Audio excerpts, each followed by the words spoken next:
Halo guys, selamat datang kembali bersama saya sendiri yaitu Raka Faisal. Hari ini kita akan membahas mengenai arsitektur dan juga komponen komputer.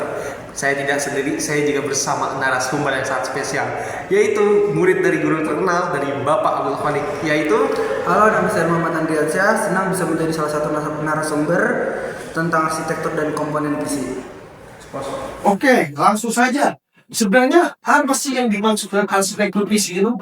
Arsitektur PC adalah struktur atau rancangan yang menjelaskan bagaimana komponen-komponen komputer bekerja dan saling terhubung untuk mengolah data menjadi informasi. Arsitektur ini mencakup proses input, pemrosesan, penyimpanan, hingga output. Jadi bisa dibilang arsitektur komputer itu bagaimana cara sistem komputer itu bekerja. Betul, semua komponen bekerja sama agar komputer dapat menjalankan berbagai tugas dengan baik. Ini saya sering dengar tentang namanya motherboard. Apa sih motherboard itu? Motherboard adalah komponen sirkuit utama untuk menjadi tempat bekerjanya seluruh komponen komputer seperti prosesor, RAM, penyimpanan, dan kartu grafis. Komponen ini berfungsi sebagai jalur komunikasi antar panel. Jadi motherboard itu bagaimana semua komponen itu terhubung sama lain gitu. Betul sekali. Jadi selanjutnya saya ingin bertanya mengenai CPU atau prosesor yang disebut sebagai otaknya komputer. Kenapa disebut otaknya komputer kalau nggak tahu? Karena CPU bertugas menjalankan instruksi dan mengolah data. Di dalam CPU terdapat kontrol unit yang mengatur jalannya prosesnya, serta arithmetic logic unit atau ALU yang melakukan perhitungan matematika dan logika. Berarti hampir semua aktivitas komputer itu melalui CPU ya, di prosesnya. Iya, CPU merupakan pusat pemrosesan utama komputer. Lalu bagaimana dengan RAM? Apa sih RAM itu? RAM atau Random Access Memory adalah memori sementara yang digunakan untuk menyimpan data yang sedang diproses.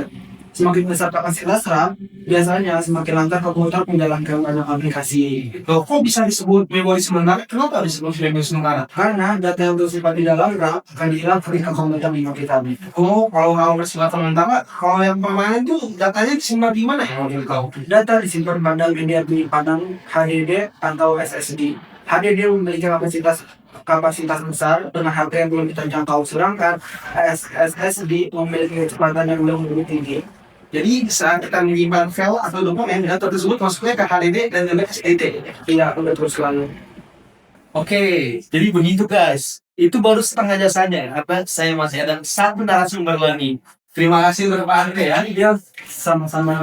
Oke, selanjutnya kami memiliki narasumber dan juga merupakan murid dari Pak Abdul Khalik, yaitu Hai, perkenalkan nama saya Hirumatsu Firsteni Zambasi. Saya di sini sebagai narasumber untuk berdiskusi tentang arsitektur dan komponen komputer. Oke, Silvan, kita akan lanjutkan ya. Tadi sebenarnya sesuatu kamu sudah menanyakannya, kamu sekarang ingin menambah lebih lagi wawasannya. Baik. Jadi begini, apa sih maksudnya VGA dan juga faktorasi itu? Apa itu? Jadi VGA itu bertugas mengolah data grafis dan menampilkan gambar ke monitor. Komponen ini sangat penting untuk berbaiknya dan pekerjaan yang membutuhkan pemrosesan visual. Oh, jadi ada kata ya, VGA makin bagus. Jadi makin bagus juga kan grafisnya dihasilkan. Ya, sangat sekali. Waduh, makin mahal bagus ya. Jadi biasanya. Oke, lalu kita tentukan komponen berikutnya adalah power supply unit atau PSU. Apa sih perannya? Jadi core supply itu berfungsi mengubah arus listrik dari sumber listrik menjadi daya yang dapat digunakan oleh seluruh komponen komputer. Tanpa daya listrik, maka komputer tidak bisa dipakai. Oh, jadi PSU itu bisa dianggap dari pemasok energi ya, kayak misalnya komputer. Kemudian tuh ada namanya sistem pendingin atau cooling. Mengapa komponen ini penting nih di komputer? Karena saat bekerja, CPU dan komponen lainnya menghasilkan panas kan. Jadi otomatis sistem pendingin seperti kipas atau water cooling membantu menjaga suhu tetap stabil sehingga komputer tidak mengalami overheat sendiri. Oh, jadi komputer itu bisa langsung dia stabil, maka performanya nanti semakin baik. Ya, tentu sekali. Apa sih perangkat input dan output? Apa perbedaan nih antara kedua itu? Nah, perangkat input digunakan untuk memasukkan data komputer, contohnya keyboard, mouse, scanner, dan mikrofon. Sedangkan perangkat output digunakan untuk menampilkan hasil dari pemrosesan data tersebut seperti monitor, printer, dan speaker. Oh, jadi input atau data yang masuk dan output adalah hasil dari data tersebut. Ya, jelas sekali. Bisa kalian jelaskan secara singkat, gimana sih komponen ini bekerja? Tentu, yang pertama, pengguna memasukkan data melalui perangkat input. Data tersebut kemudian diproses oleh CPU dan dengan bantuan perangkat. Setelah diproses, data dapat disimpan di media penyimpanan seperti SSD atau HDD. Terakhir, hasilnya ditampilkan melalui perangkat output seperti monitor. Jadi alur darinya adalah input, proses, storage, lalu output. Benar sekali, Dok.